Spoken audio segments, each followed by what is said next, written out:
Welcome back, ladies and gentlemen. I'm Marcus Aurelius, and this is Dominions 4 Mod and Map Showcase. I know, it's been a while, but I checked the Dominions forums and I saw a lot of cool new maps and mods, and I'm kind of going through and checking them out. And the first one that I wanted to profile is a mod called Neritia, Guardians of the Sea by Strabonic, and the map I'm looking at right now is Nuliayukia by brtzd, or brtzd. Now, what really got me into this is for a while now I have been hoping for some Dominions maps that focus on the sea, because one of the reasons why the sea nations typically are underused and not that exciting, aside from generally lackluster design in general, is that not a lot of maps take advantage of the sea. It's very rare to have a map that's mostly water. And this is one. And not only that, but it's a really pretty map. It looks like brtzd uses some of Mouse's art, I guess, what would you call it? Art settings? This forest kind of looks like something I've seen in one of Mouse's maps. I could be wrong, but I see some similarity there.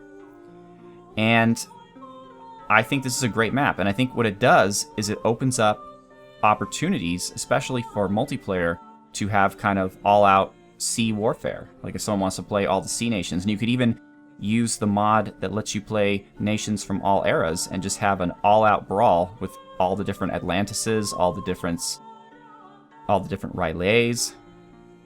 Atlantises? The Pelagia, different nations of undersea warfare. But anyway, just take a look at this beauty here. This is a really neat map. I mean, it's very simple, but it works. I don't know why I keep doing that. It has, I guess, regular sea. This is deep sea, so I guess this is even deeper sea. Oh, I get it. This is deep sea cave. The dark. That's really neat, actually. And shallow sea. So anyway, I highly recommend you download this map. It opens up a different style of play, and I think it's really beautiful and really cool. But now, moving on to the nation itself. And that is Neritia.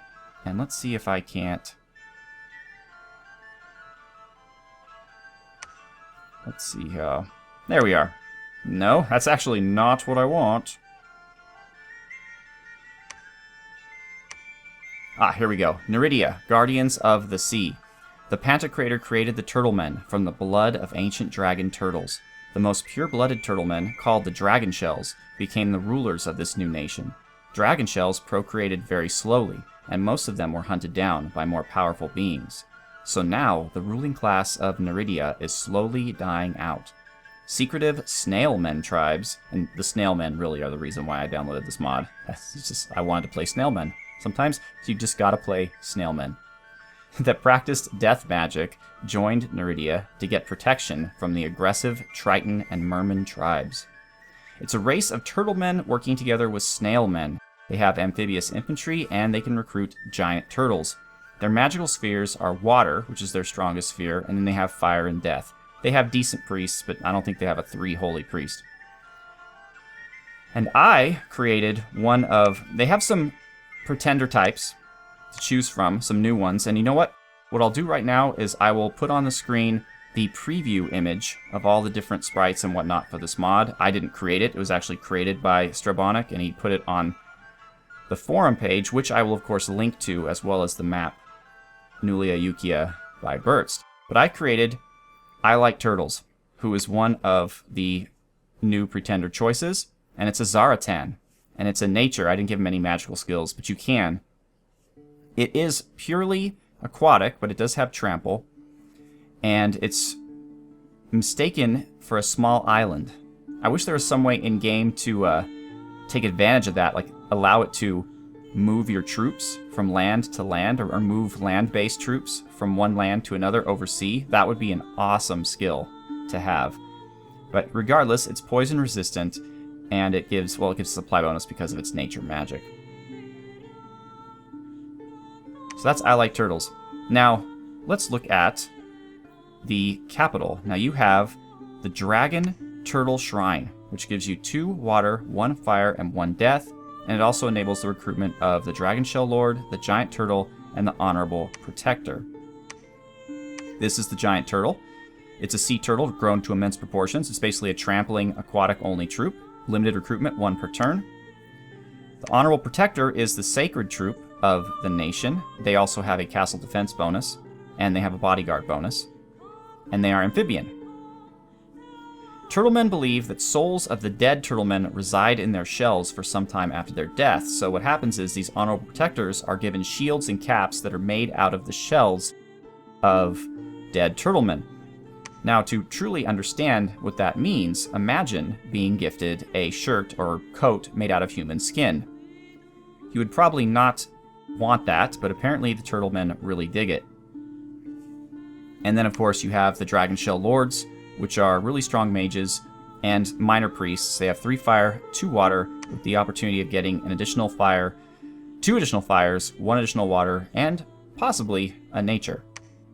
Dragon shells are the most notable in the Turtlemen society. They are thought to have the blood of the dragon turtles flowing within them. Dragon shells have potent magical abilities, but when wounded, they hide in their shell and use their breath weapons and magic to fend off their foes. That's actually interesting. Where's my dragon shell? There's one. Okay, I was just thinking maybe it could change into its other form, but apparently not.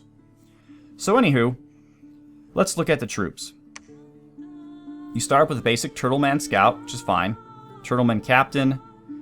So these are your basic Turtleman troops, or leaders, I should say. They are unremarkable, but amphibious. Then you get the Hard Shells. Hard Shells are, as they say, basically a species of turtlemen whose shells are harder than the other turtles, which gives them higher protection. Higher defense skill, maybe? 15? And higher defense skill. Then there's the Spiked Protectors, which are hard shells, and they have a castle defense bonus and a poison barb. They're basically hard shells that have poison coral barbs attached to their shell. They are your elites. Or your elite commanders, anyway. They have a leadership of 120, the highest leadership of your team. Well, no, that's not true. The Dragon Shell Lords have 135. Then you have your Mystic, which is basically just a level 1 priest who is sacred and amphibious. Then you finally have the Turtleman Priest, a level 2 priest, and what's interesting about these fellows is they walk around with the shell of a dead Turtleman warrior just kind of trailing off behind them. They believe that this will protect them from harm. Now, I haven't tested this, but it would be very cool if in a battle the Turtleman ghost or whatnot shows up as a bodyguard of the priest, but I haven't tested that. Then you've got your Snailman Apprentice, who is unfortunately, even though snails, we see them every day on land, these particular snailmen can only exist underwater. They're fully aquatic. I would like them to be amphibious personally, but there you have it. They have 1 death guaranteed and a possibility of another water, or another death, I should say, and a water. Then you have the Necromancers of the Snailmen. I kind of like this whole vibe of the Snailmen being necromancers, because snails do kind of have that feeling of decay because of the slime and whatnot, but they're cold resistant, and they have 2 death and 1 water with the chance of getting an additional 2 death, possibly. So up to 4 death on these guys. And that's good, because that's all you really get. You get water and death, and I think fire. And you have a tiny, tiny chance of 1 nature, but it's not something you should bank on. Then finally, you have the Turtleman Mages, 1 water, 1 fire with a chance of 1 of each. 2 fire, 1 water with a chance of 1 of each. That's the Turtleman Mage. And then finally, of course, the Dragon Shell Lord. With the troops, we have the Militia, basic Turtlemen. We have Turtleman Infantry, again, very basic. We have the Light Spike Shell. Now, this is an interesting character. This is a regular Turtleman who has the poisonous barbs attached to him. But he is not a hard shell. Here's the hard shell, and then here's the spike shell, which is the hard shell version of the soft shell, of the spike shell Turtleman. So basically, he's just the more elite version of this guy. And then you have the snappers. They are snapping turtles. And so they have, in addition to their spear attack, they have a bite, though they are not as well protected or defended as the hard shells. Then you have your snailman spearmen, who are strong in the sense they have a lot of hit points and a lot of strength, but they are slow and they don't have incredibly good stats. And we've already looked at the honorable protectors. When you happen to find yourself on land, there is a special unit that you can recruit, and that unit is, well, there's two actually. There's the Tortle Hunter, which is a tortoise man, and it's a coastal landwalking race of shelled humanoids. So they are, I don't think I've recruited one, so let's do so. And let's recruit a captain. Okay.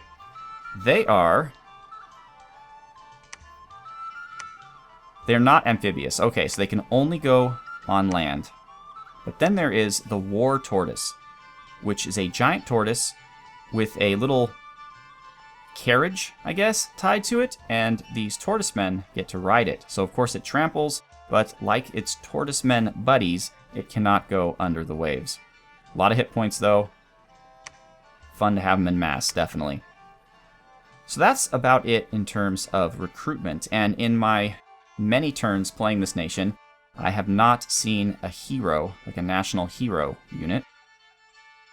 But there are summonable units. So first of all, there is a summonable regular unit called a Salt Elemental. And they can be cast, strangely enough, by your snailmen, because you need death to get them. And even though the snailmen always feared salt, this fear became manifest in the form of a Salt Elemental. Because of its crystalline structure, it shatters to dust after receiving enough hits, and doesn't shrink like the other elementals. Now what's interesting about these fellows is they do acid damage and a salt stun. But you'd think that that would only be harmful against snailmen. Like for example, I am not particularly scared of salt. I mean, I guess if a giant salt elemental were to punch me or bury me, I'd have some trouble. But certainly I would not expect to be melted by them. But apparently they have acid damage, and apparently that works on everyone, humans included.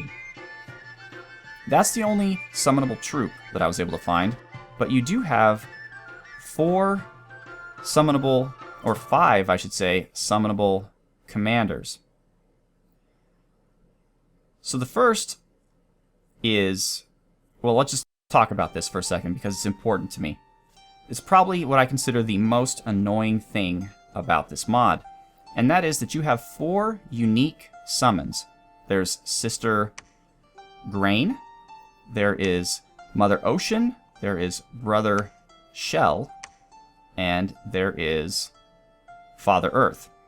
Now, these are unique, but, and I've never seen this with like the Demon Lords and stuff, maybe I have and I've just forgotten, but it's a crapshoot which one you get. And what I mean by that is, if you've already summoned Brother Shell, and then you cast this spell again, which costs 50 water gems, you have a 25% chance of getting Brother Shell again.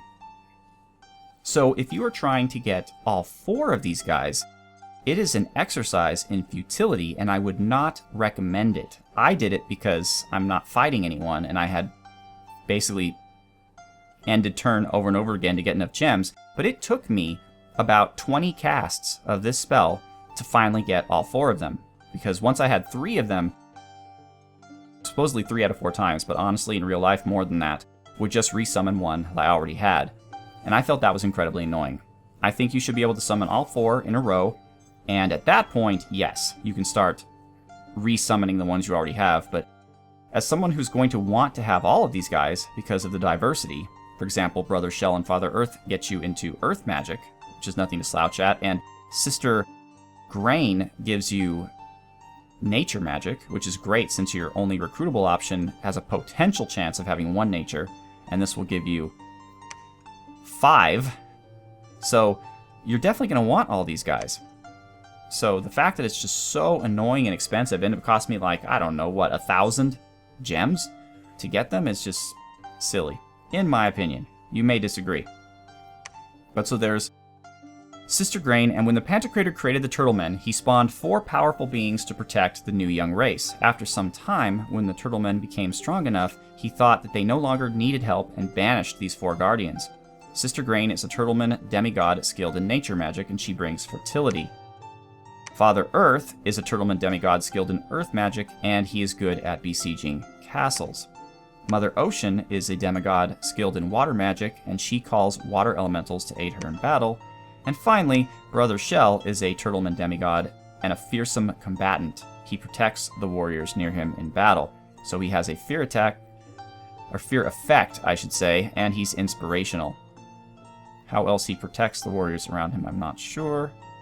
But he can regenerate, which is neat. Or I think they all can. Yes, they all can. Alright, so there's one other summon, I thought. And I'm trying to find that summon. Maybe I haven't cast it yet. That's quite possible. Let's see here. It's in the construction. Yeah, Salt Golem. No, I have not. Okay, so that's 3 death and 1 water. Do I have anyone with that particular set of skills? I don't. Well, let's just quickly see if we can make that happen. There he is. So we have this gentleman here, Atumu. He is currently about to die, so it's a good thing I caught this in time. So you, Atumu, are going to construct a lab real quick, please. Excellent. And now you are going to summon a Salt Golem. 18 death gems, did it say? That's more than I have. Let's alchemize some death gems real quick. I don't need the water gems anymore, so why not? Okay. Let's see what this fellow looks like.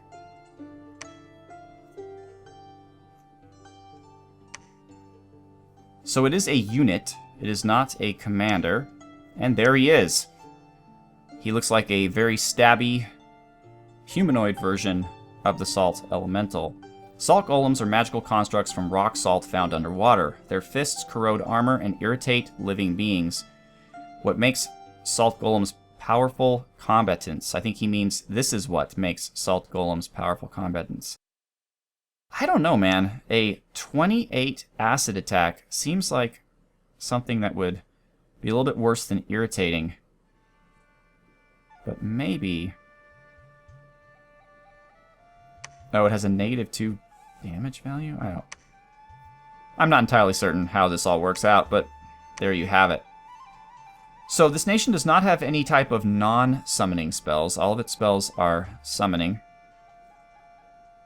And oh look, all the way around the world. So that is Neritia, the Guardians of the Sea, and I just love the snailmen. I think they're really cool. I'm not entirely certain, but I believe that Strabonic designed the sprite all by himself. I don't think they're snailmen in the initial game, but it looks really nice, and definitely the Turtle Island is very cool as well. So I'd give it a try, and I'd try some water-based games, and if you haven't had a lot of experience with that, now is your time. We have a water-based map, we have a water-based mod nation, with some interesting combos of death, fire, and water. So definitely check it out. Once again, this beautiful map is Nuliayukia by brtzd, and I am Marcus Aurelius. Thank you so much for watching. Have a good one.